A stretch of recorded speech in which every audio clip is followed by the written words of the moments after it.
Terima kasih Tuhan untuk kehadiran-Mu di tengah-tengah kami. Engkau berjanji 2-3 orang berkumpul dalam nama-Mu. Engkau ada di tengah-tengah mereka. Dan kehadiran-Mu bukan sekedar ada Tuhan. Engkau ingin menjamah kami semua. Engkau ingin memulihkan hati kami. Engkau ingin menyembuhkan kami Tuhan. Kami nggak membuang-buang waktu di sini. Kami datang bukan kebetulan. Kami datang ke sini Tuhan meluangkan waktu duduk di bawah kaki-Mu, di hadirat-Mu. Dan Kau berjanji mereka yang datang kepadamu tidak akan pulang dengan sia-sia. Kami percaya Engkau tidak mengecewakan kami. Kami percaya Engkau akan memberi kami sesuatu karena Engkau selalu datang dengan kasih setia dan kebaikan. Berkat-Mu selalu baru setiap pagi bagi kami. Biar berkat-Mu yang baru itu turun atas kami semua pagi ini. Juga atas hamba-Mu melalui khotbah, firman, pujian, dan ibadah ini Tuhan. Sampai akhirnya kami akan menerima berkat-berkat surgawi yang mengalir seperti hujan yang deras. Seperti air Tuhan yang jernih mengalir di hati kami semua. Terima kasih dan terima kasih Engkau izinkan kami lagi mendengar suara-Mu. Berbicara kepada kami semua, kami mendengarnya di dalam nama Yesus. Kami duduk oleh urapan, tuntunan, dan pengurapan kuasa Roh Kudus. Amin. Silakan duduk Bapak Ibu. Selamat pagi, selamat pagi. Terima kasih untuk sambutannya yang meriah. Pastor Bagus dan Ibu, terima kasih untuk undangan pagi ini. Welcome Ibu Lis juga, ada Ibu Lis di sini. Selamat pagi Bapak Ibu, selamat pagi. Pagi ini saya ingin berbicara sesuatu yang sangat-sangat penting. Coba katakan sebelahmu, sangat penting. Karena ini berhubungan dengan kehidupan Kristen secara menyeluruh. Dari mulai Anda mulai bertobat, sampai nanti Anda ketemu dengan Tuhan. Dan kalau kita nggak memiliki ini, maka kehidupan Kristen kita pasti tidak sehat. Saya ingin berbicara, PowerPoint please.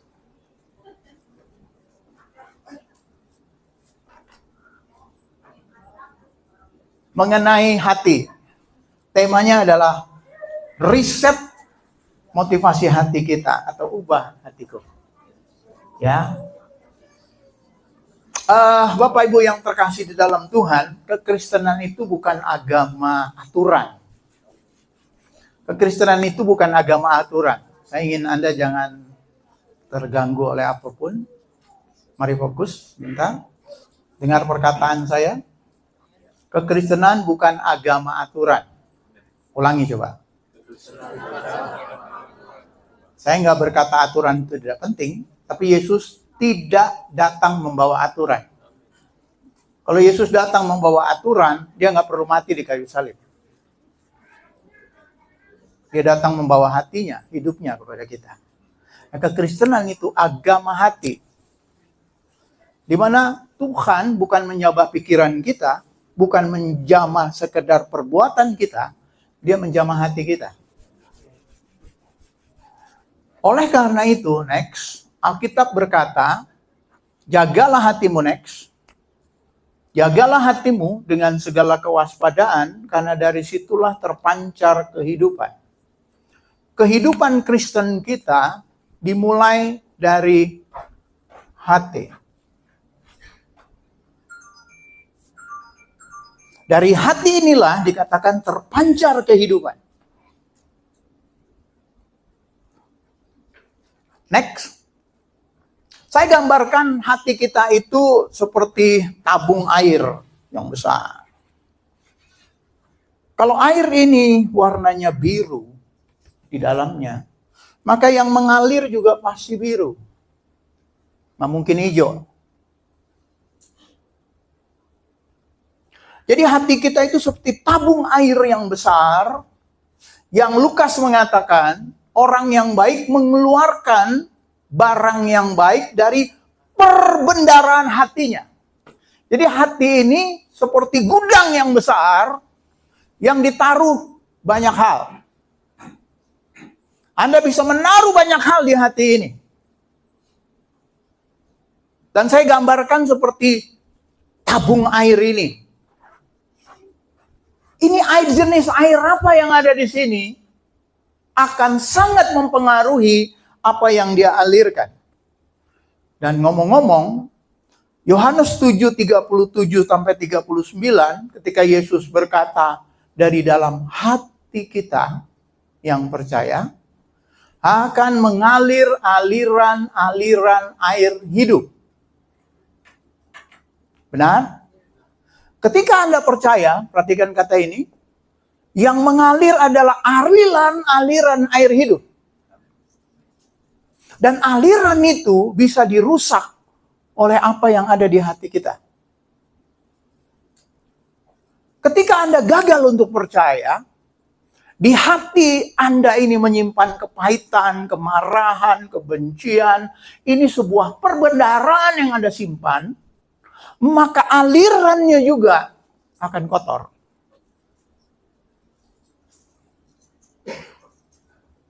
Makanya saya berkata ini sangat penting bagi kehidupan Kristen kita.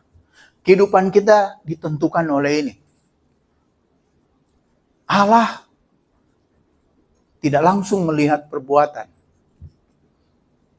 Allah melihat hati kita.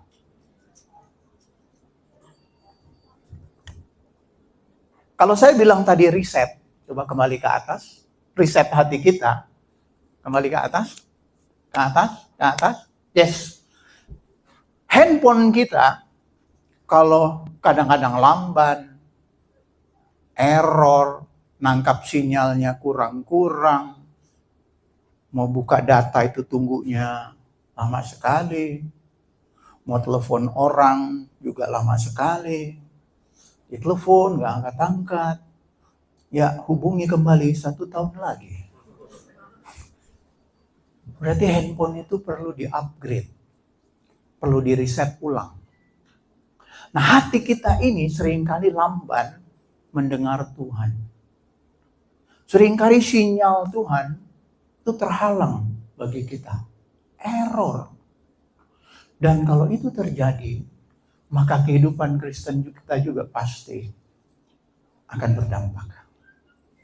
Karena sekali lagi, kekristenan agama hati, bukan agama perbuatan. Kita mengatakan, saya melakukan sesuatu dengan benar.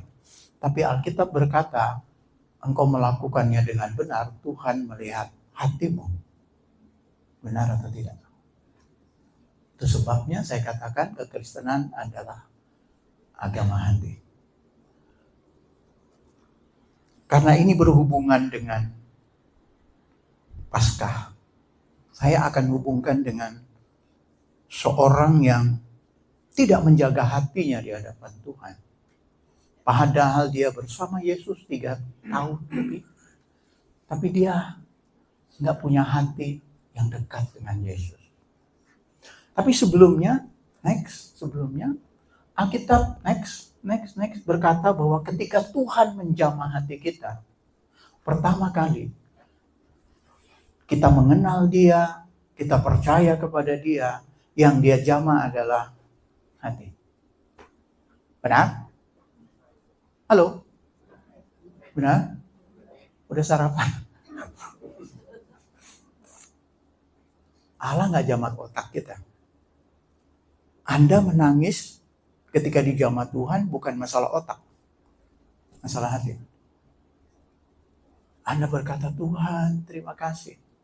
Ya, Anda melihat fakta ditolong Tuhan. Tapi lebih daripada itu, kita melihat hatinya Tuhan yang menjamah hati kita. Tuhan Allah adalah kasih. Dan kasih selalu berhubungan dengan hati. Dia menjamah hati kita, dia memulihkan hati kita, dan dia mengubah hati kita. Tahun 1980-an awal, saya dijamah oleh Tuhan. Saya masuk sekolah Alkitab, karena begitu cintanya sama Tuhan, Tuhan panggil saya lewat 3 nubuatan.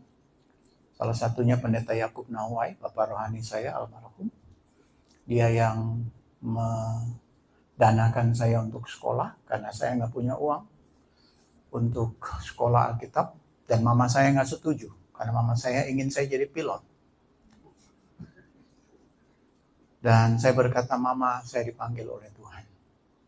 Akhirnya mama saya setuju karena mama saya berkata, Jim, pendeta itu penuh dengan derita. Kamu makan apa nanti? Kamu akan tinggal di mana? Itu 40-30 tahun yang lalu, tahun 80-an. Sekarang pendeta itu motivasi, modal tipis pakai dasi. Ya, lulus sekolah teologi tiba-tiba udah khotbah, gajinya sampai 100 juta, 20 juta. Zaman itu no. Jadi pendeta itu nggak usah yang pinter-pinter, yang sekolah Alkitab itu yang ya udah nggak masuk universitas, anak buangan, nggak apa-apa lah sekolah Alkitab. Makanya lulusannya kadang-kadang agak on dikit gitu ya. Dia pikir memang ya untuk Tuhan yang jelek-jelek lah. Padahal dia nggak tahu yang jelek justru ketika dikasih kepada Tuhan jadi yang terbaik.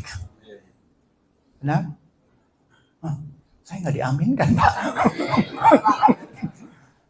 Sesuatu yang pindah ke tangan Tuhan yang buruk itu jadi baik loh, saudara.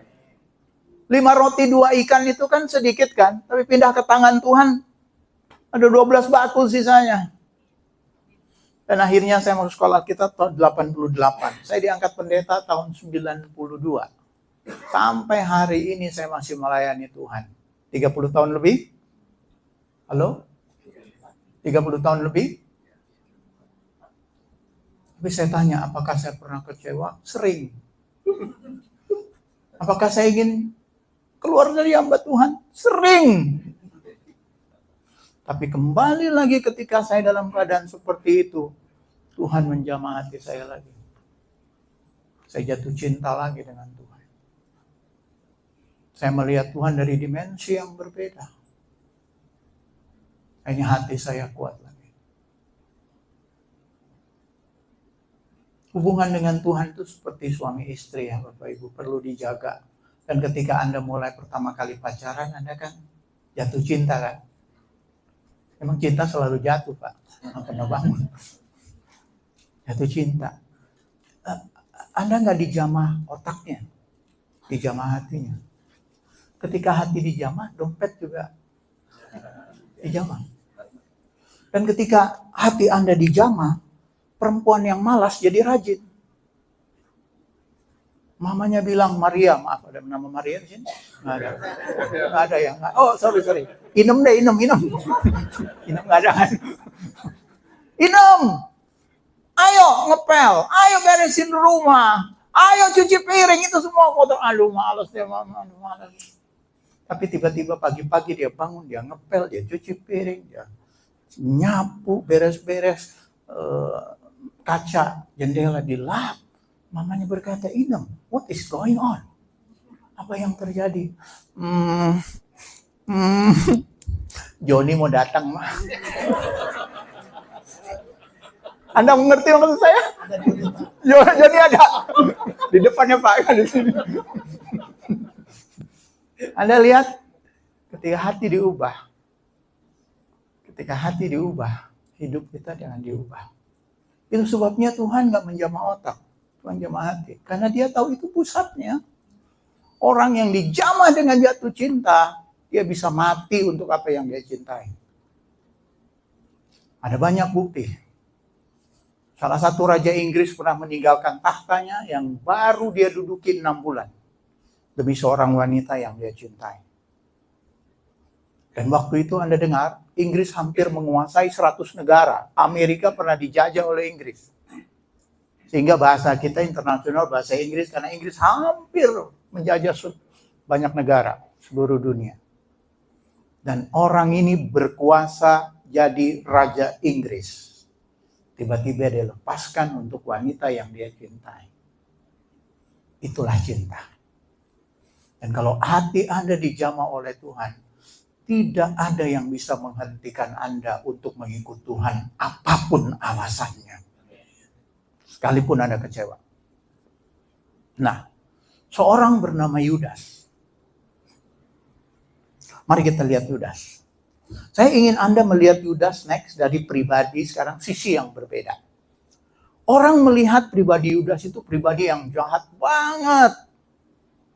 Dia pengkhianat, cinta uang, menjual Yesus. Tunggu dulu. Mari kita lihat sekarang. Kalau Yudas orang yang sangat jahat, pribadi yang sangat jahat, kenapa dia dipilih oleh Yesus? Karena Allah tidak bersatu dengan kegelapan. Pasti ada sesuatu yang baik dalam dirinya. Ada potensi yang baik yang Tuhan lihat. Dan kalau Yudas begitu jahat, kenapa dia dipercaya memegang keuangan? Zaman dulu orang yang dipercaya memegang keuangan adalah orang terhormat. Anda mengerti? Itu nggak main-main. Jadi dia adalah pribadi yang terhormat. Dihormati oleh murid-murid. Oh, dia mengkhianati Yesus. Tunggu dulu, dengar ini. Dia tidak mengkhianati Yesus seperti yang kita pikirkan. Tapi dia menjual Yesus. No, bukan itu tujuannya. Dia melihat figur Yesus adalah figur pemimpin. Seorang yang bisa memimpin dan mengalahkan pemerintahan Romawi untuk menjadi raja baru karena dia ingin Israel menjadi negara yang makmur lagi, keluar dari penjajahan Romawi. Itu tujuannya. Konsep kerajaan Allah yang dia tangkap adalah kerajaan fisik di mana Yesus jadi raja. Yesus bisa menyembuhkan orang, memberi makan orang. Yesus punya kuasa yang luar biasa. Ini raja baru. Tapi kenapa Yesus diam selama 3,5 tahun? Dia memicu konflik. Dia sengaja memunculkan itu supaya Yesus berontak. Dan semua murid-murid siap untuk berontak dari penjajahan Romawi. Yudas berkhianat, menyangkal Yesus. Tunggu dulu, Petrus juga menyangkal. Murid-murid yang lain menyangkal. Markus itu lari telanjang karena bajunya ditarik. Ketakutan. Waktu Yesus disalib, semuanya kabur. Apakah Petrus lebih baik dari Yudas? No. Tapi dia cinta uang. Kalau dia cinta uang, dia tidak menjual Yesus dengan 30 keping perak. Karena 30 keping perak itu harga seorang budak. Yesus itu tokoh politik. Ada ribuan orang ikut dia. Dia nggak mungkin menjual Yesus dengan 30 keping perak. Mestinya dia menjual Yesus dengan 1000 talenta emas. Lantas kalau dia cinta uang, saudara, kenapa uangnya setelah dia dapat, dia lempar di bait Allah? Dan dia bunuh diri. Mestinya haleluya, gue udah dapat duit. No, dia nggak cinta uang. Nggak seperti yang kita pikirkan. Nggak seperti itu. Dia bukan ingin mengkhianati Yesus. Karena waktu Yesus ditangkap, disalib, dia langsung merasa tertuduh dan merasa aku sudah salah. Loh, kenapa pengkhianat bisa ngomong begitu?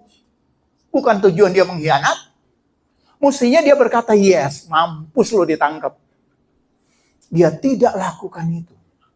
Dia menyesal dan main ayunan pakai leher. Nah, kita lihat Yudas dengan sisi yang lain. Next, Yudas adalah kaum Zelot. Ini latar belakang Yudas. Zelot adalah satu golongan dari bangsa Israel yang sangat ketat dengan aturan dan sangat menginginkan kemerdekaan dari penjajahan Romawi. Pemerintahan waktu itu korup, rajanya kalau pesta itu menghabiskan banyak uang dengan seks di dalamnya dan macam-macam pemerintahan yang sangat bejat. Heran nggak kalau Yudas ingin digantikan pemerintahan itu? Nggak heran, itu maksud baik. Dan papanya Yudas, kaum Zelot, itu mati dibunuh karena memberontak. Balas dendam dia. Orang yang membunuh papaku, pemerintahan Romawi juga harus mati. Dan dia percaya Mesias itu bukan mati di kayu salib. Nubuatan Mesias adalah datang sebagai raja. Itu masalah Yudas. Jadi Yudas sama sekali bukan pribadi yang sangat jahat. Tapi masalahnya adalah dia bersama dengan Yesus fisiknya, tapi hatinya jauh dari Yesus. Mari perhatikan ini. Apakah Anda di sini dan hati Anda juga dekat dengan Yesus? Bertahun-tahun Anda ada di gereja, apakah Anda mengerti hati Yesus?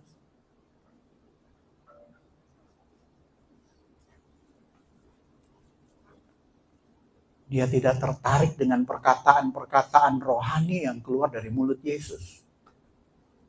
Dia hanya tertarik dengan memberontak, mendapatkan sesuatu dari Yesus. Dia punya harga tertentu untuk Yesus. Dan kalau harga itu dia dapat, bye-bye Yesus. Kehidupan Kristen kadang-kadang seperti itu.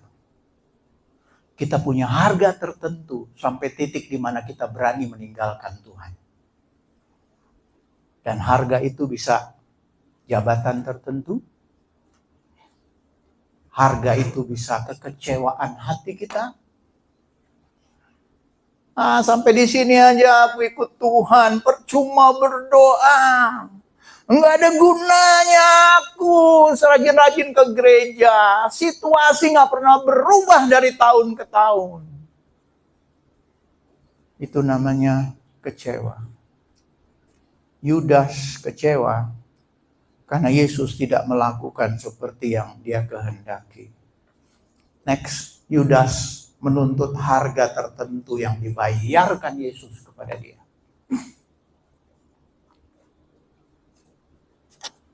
Saya mendengar banyak anak-anak muda meninggalkan Yesus hanya karena pernikahan. Dia merasa umur sudah jatuh tempo. Padahal bukan rekening listrik ya. Dan nunggu 30 tahun, 40 tahun. Udahlah sikat aja yang ada. Yesus mah, aduh, masalah lain. Itu harga di mana dia bisa menukar Yesus dengan sesuatu. Saya pernah mendengar seorang politikus, saya nggak akan sebut namanya, tapi saya pernah dengar dari sumber yang bisa dipercaya. Orang ini orang Kristen dan berkata, kalau saya jadi presiden, saya berani melepaskan agama saya. Wow. Kalau engkau berani melepaskan Yesus, semua hal engkau akan lepaskan demi dirimu sendiri. Anda tahu rusaknya negara ini karena orang gak takut Tuhan. Berani melepaskan apapun, termasuk Tuhan demi apa yang dia mau. Orang menjadi pejabat disumpah, pakai Al-Quran, pakai Alkitab, pakai kitab mereka, tapi gak takut Tuhan. Sehingga negara ini berantakan. Itu masalah hati. Dan banyak orang-orang Kristen yang kecewa. Cerita pengalaman saya. Satu titik saya merasa depresi, tertekan, karena kayaknya pelayanan gak maju-maju. Saya udah mulai mundur dari doa, udah rasanya doa. Kok gini-gini aja ya. Gak selalu berdoa Anda rasakan Tuhan loh. Jujur gak? Gak selalu dalam ibadah Anda merasa hadirat Tuhan mencengkeram saya penuh Roh Kudus. Oh, gak selalu begitu. Kenapa? Karena Tuhan menginginkan kita hidup oleh iman, bukan oleh perasaan. Yes? Gak selalu cinta Anda kepada pacar istri Anda berapi-api, kepengen pegang tangan, kepengen jalan bersama. Oh iya, oke. Itu tahun pertama. Tahun kedua, tahun ketiga, udah beda dong. Pertama kali ketemu pacar Anda, Pegangan tangan tuh seperti strum 1000 watt. Tapi 5 tahun kemudian, enggak lah. Benar? Halo? Apa Anda kehilangan cinta? Bukan. Cinta Anda berubah. Bukan hanya di fisik, tapi mulai pindah ke hati. Bertahun-tahun kita bersama-sama dan kita mulai mencintai bukan secara fisik. Badan sudah mulai dari apa ya? Sorry bahasanya nggak enak lah sih. Apapun bentuknya kita mencintai. Karena itu sekarang ada di hati kita. Dulu kita takut kehilangan karena ada keuntungan. Tapi sekarang kita takut kehilangan karena dia sudah ada di hati kita. Dan nyanyian kita, you are always of my mind. Kau selalu ada dalam hatiku. Anda kemana-mana, keluar negeri, yang ada telepon pasti istri, anak. Kalau Anda mencintai ya. Kalau nggak mencintai kan, hubungannya udah beda. Kita dikecewakan, tapi kita bisa kembali lagi. Karena kita jatuh cinta. Nah, mari sekarang saya beralih kepada pribadi Yesus. Saya ingin mengkhotbahkan Yesus, bukan tentang hidup kita. Tapi saya ingin tutup dengan ini, saudara.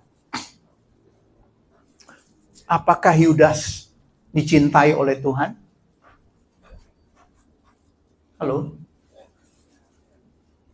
Yudas dicintai oleh Tuhan? Apakah Yesus mati untuk Yudas? Apapun keadaan Anda mungkin seperti Yudas, Tuhan tetap mencintaimu. Dan Tuhan ingin hatimu. Kegagalan Yudas adalah dia tidak menunggu sebentar lagi Yesus akan bangkit. Seandainya dia menunggu sebentar lagi, dia memang putus asa, dia bunuh diri. Karena apa? Konsepnya saya sudah jahat, saya sudah mati saja gua. Itu seperti orang Jepang harakiri, kalau dia gagal, dia bunuh diri. Yudas itu bunuh diri bukan karena dia merasa dia sangat berdosa, dia sangat menyesal dan merasa dirinya tidak layak, gitu saja. Dia bukan terlalu jahat.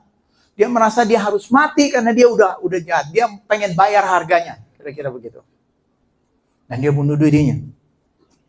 Karena dia tahu dia sangat bersalah kepada Yesus. Tapi kalau dia menunggu beberapa menit lagi, beberapa jam lagi, di mana dia mendengar Yesus bangkit. Yesus yang mati sudah menampakkan diri. Thomas memegang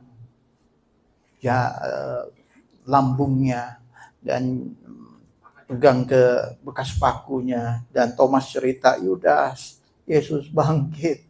Yudas, orang yang kau hianati itu, dia nggak mati, Yudas, dia hidup. Saya percaya ceritanya akan berbeda. Yudas akan, yes, gue mau datang. Sayangnya kita seperti itu. Kekecewaan kita menutup mata kita, padahal sebentar lagi Tuhan akan mengubah segalanya.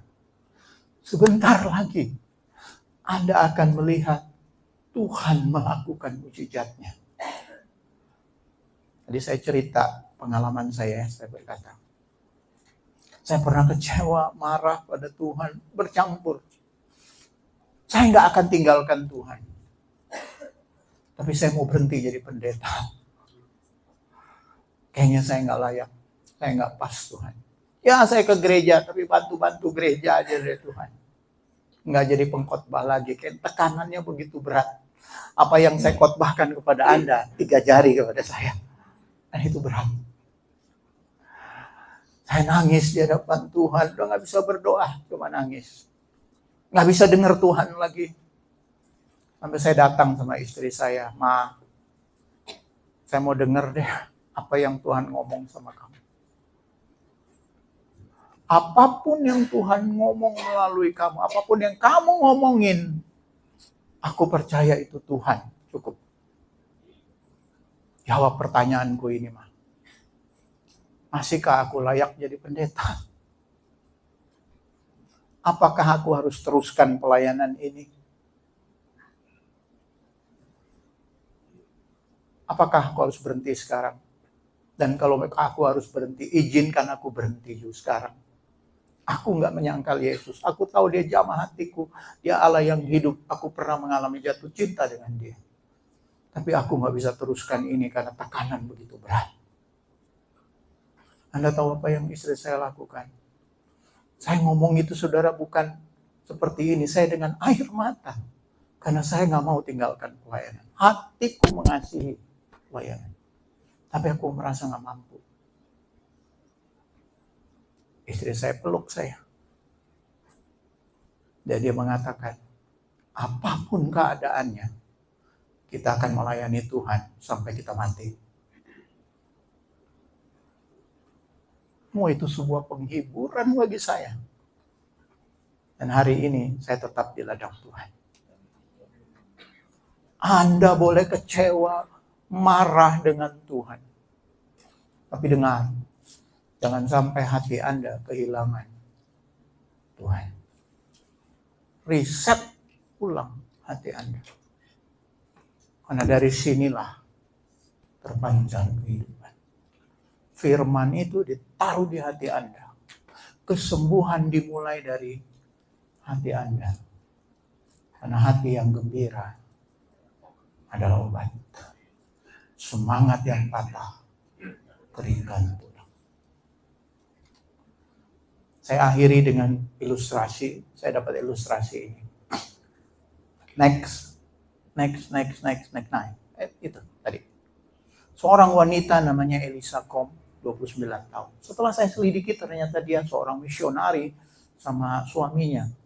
Masuk ke satu tempat Oregon untuk memberitakan Injil dan melayani Tuhan.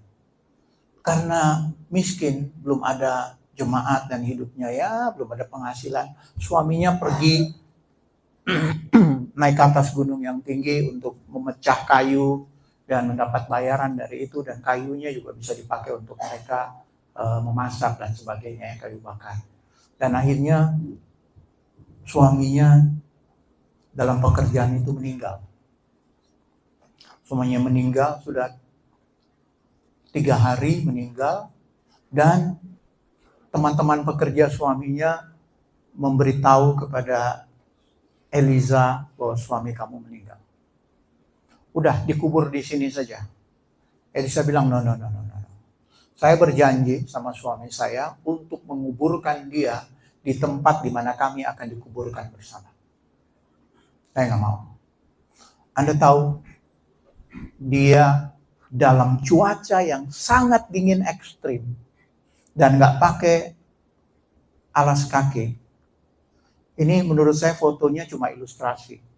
Karena tahun itu belum ada foto. Nggak mungkin orang foto juga dalam kondisi itu. Menurut saya ini fotonya ilustrasi aja. Ya, AI kali ya. Apa tuh? AI ya, AI. Ya. Tapi ini cerita benar, di mana dia menggotong mayat suaminya 77 kilo, menuruni pegunungan dengan salju, berjalan 3 hari lamanya. Tanpa alas kaki. Di malam pertama dia udah kelelahan, istirahat, dia nangis di depan jenazah suaminya. Besok paginya dia segar lagi, dia jalan lagi. Sampai akhirnya dia bawa suaminya ke tempat yang dia komitmenkan.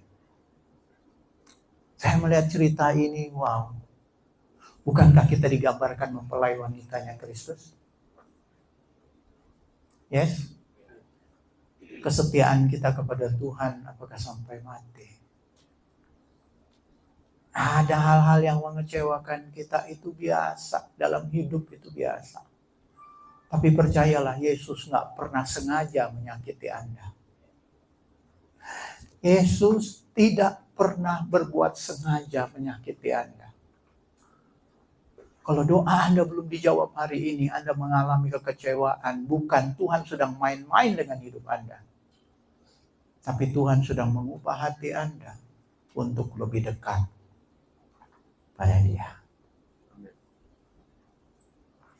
Tuhan bukan Allah yang mempermainkan hidup kita. Persoalan Ayub bukan masalah penderitaannya. Tahukah Anda? Persoalan Ayub masalah hatinya yang sedang dimurnikan oleh Tuhan. Dia dulu melihat kekayaan sebagai sesuatu berkat Tuhan. Gua layak diberkati, saya layak diberkati karena saya hidup kudus. Tapi setelah dia mengalami peristiwa itu, dia melihat itu sebagai karunia Allah. Bukan karena kebaikan dia. Ayub 42 ayat 5 dan 6 dia berkata, dulu dari kata orang aku mendengar tentang engkau. Tapi sekarang dia berkata, mataku sendiri memandang engkau. Anda tahu itu pengalaman di dalam hati. Kita mengalami terobosan dalam hati. Itulah transformasi yang kita harapkan. Oke, uangmu belum mengalami terobosan, tapi hatimu harus diterobos oleh Tuhan. Oke, penyakitmu belum disembuhkan. Oke, tapi penyakit di hatimu, kekecewaan, kemarahan, kepahitan itu harus sembuh. Pastor, kita akan mati. It's okay. Seburuk-buruknya yang terjadi pada kita, kita akan mati. It's okay. Mati pun adalah cara kita bertemu dengan Tuhan. Haleluya. Kalau dokter berkata 3 bulan lagi engkau akan hidup, jangan sedih. 2 bulan. Jangan sedih. Cium dokternya. Peluk dokternya. Dokter terima kasih 3 bulan lagi. Dokternya bilang, aneh nih orang. Ada apa? 3 bulan lagi saya ketemu kekasih hati saya, Tuhan Yesus. Iblis tidak bisa menghentikan Anda. Anda tetap pemenang di dalam Tuhan Yesus Kristus.